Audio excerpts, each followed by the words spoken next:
Tuia uia mai rā koutou tātou I roto I tēnei pō. Kia ora everybody, Jay Wilson here from Te Pai Pai Waho, connecting to you tonight through a number of different platforms.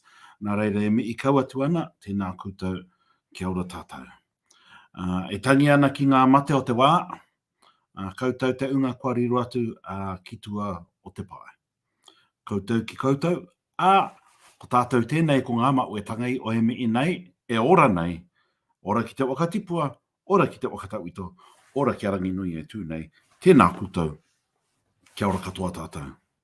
So kia ora everybody, that's season 9 and kaupapa number 2, and last week I started this new kaupapa, which I'm calling tikanga, what's the tikanga in ... And so tonight we're talking about what's the tikanga in Te TAITOKERAU.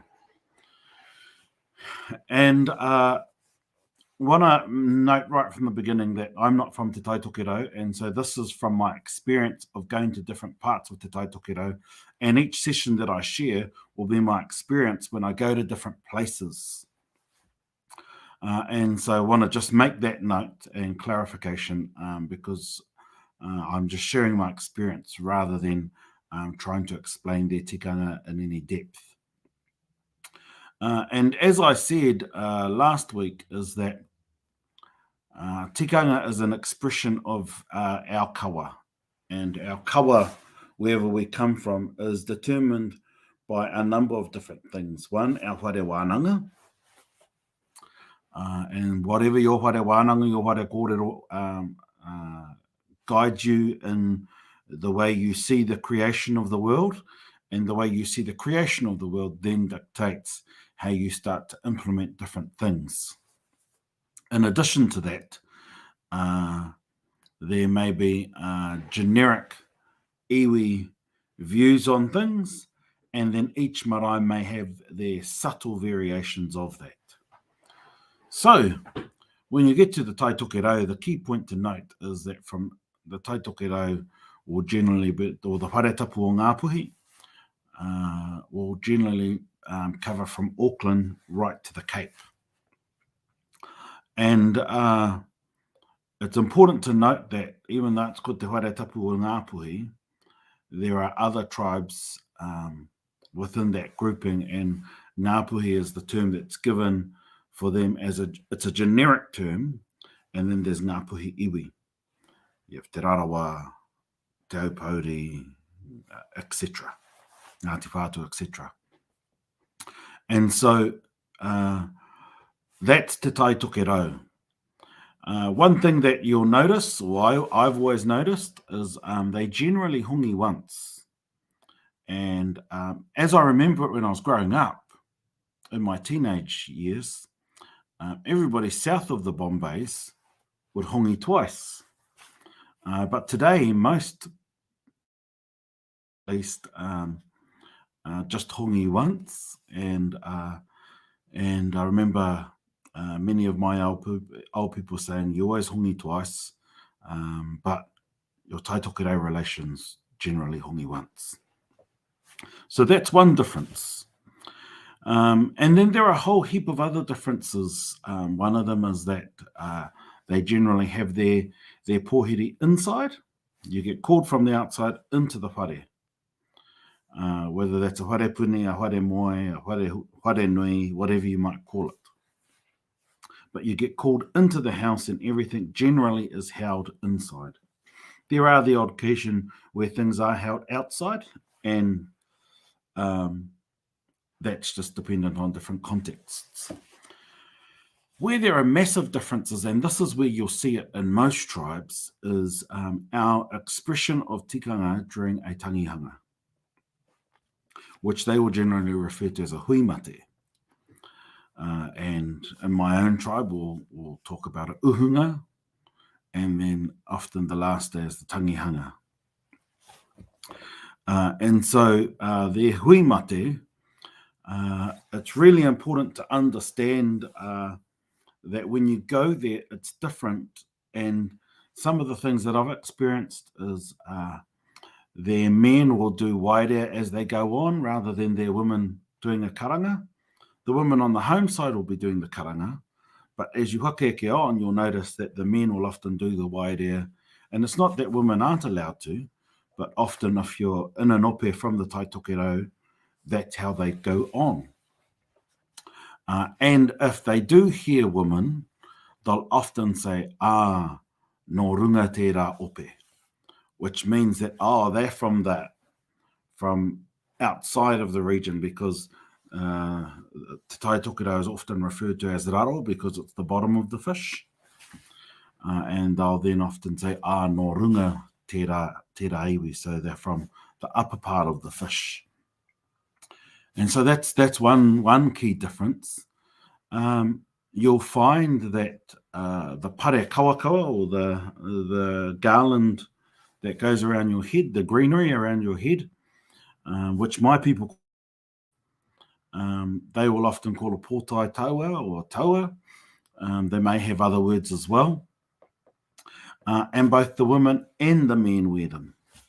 In my tribal area, it's only the women, and you, depending on the significance of the mate, you may see my people also wear a korokio, which is where you wear around your body like a tāpeka, and both the men and women can wear that.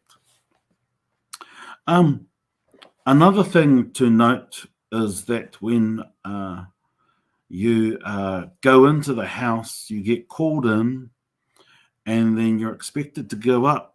Before sitting down, you're expected to go up and pause for a moment in front of the tūpāpaku, and then you go around and hariru the whānau pani. And they'll usually guide you as to where you start and where you go and hariru. So you hariru the whānau pani, and then you get to go and sit down, and then the haukainga will welcome you. And then another key difference is that there may be another ope then arrive outside, and the whakaaro behind this I actually really love, is they will then call that ope on even though you haven't finished your kōrero, your group. And they'll call that on because one of the kōrero that I heard from one of the elders up there, the reason why they do that is that you shouldn't sever the flow of aroha. In addition to that, you shouldn't let people wait like you leave a horse outside to wait. And so that whole idea of not severing aroha is a beautiful thing, and I liken it unto my own practice where the manuhiri speak first on the marae, and that's because you're responding to the call of the mate and ensuring that aroha can flow. And similarly up north, they allow ope to come in, and then once your group has finished your kōrero, you don't need to then go and hariru the rest, especially if there's another ope that's already started to come on.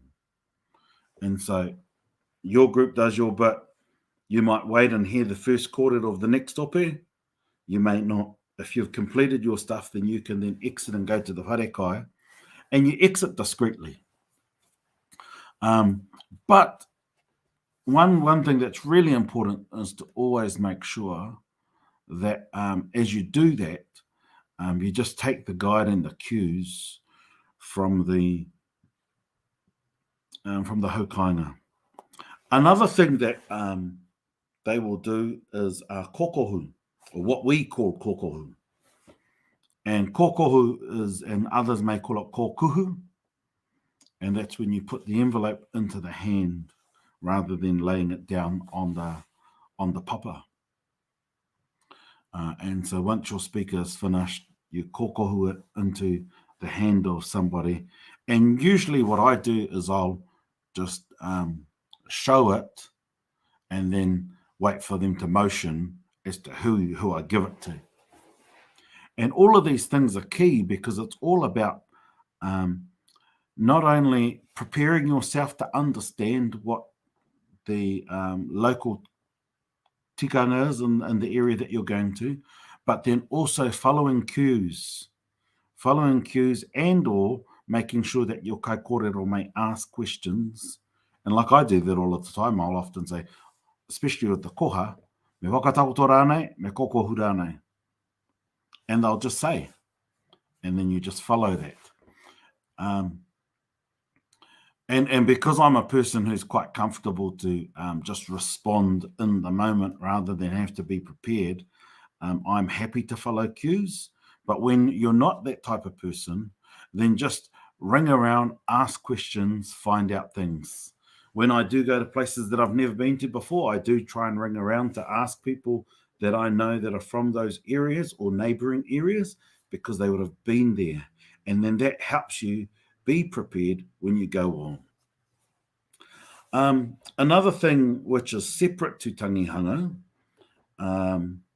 when you go on during a hui ora, is that you get called into the meeting house, and especially further north than Auckland, you're sometimes then expected to go down to the pautuarongo, or the tuarongo of the house, the back wall, and just pay your respects there. And when you think about it, the tuarongo is the house, if it was a carved house, where the atua would often be carved, and the connection between the atua and the eponymous ancestors. So that's the wall where they'd normally be. And so you're acknowledging that Aowairua side, but also the photos are often there. And so it's a chance to acknowledge the hunga mate before you then sit down to start your kōrero. So that's what's the tikanga and TAITOKERAU. And there's a heap that I would have missed. But as I said earlier, this is my experience of when I've been to different places up north, and I'll be covering another place next week, so that it helps you to better appreciate the different tikanga that are out there all around the country. Ka te ake, e mi I kawatua ana ki koutou, o tira ki tātou katoa, I roto I tēnei pō, rire au, pai mārire.